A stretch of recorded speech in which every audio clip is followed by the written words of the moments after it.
Assalomu alaykum hamyurtlar. Mana bugun biz Navoiy shahri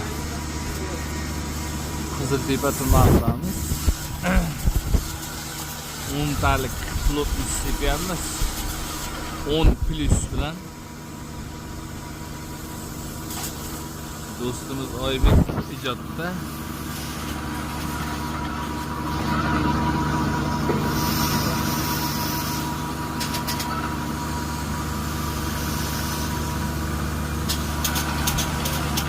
kvadratlik darvoza xona.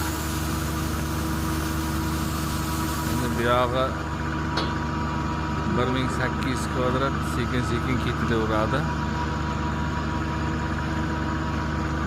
Xudo xolasa xizmatlar bo'lsa, xizmatlarimiz aloqaga chiqib olasizlar.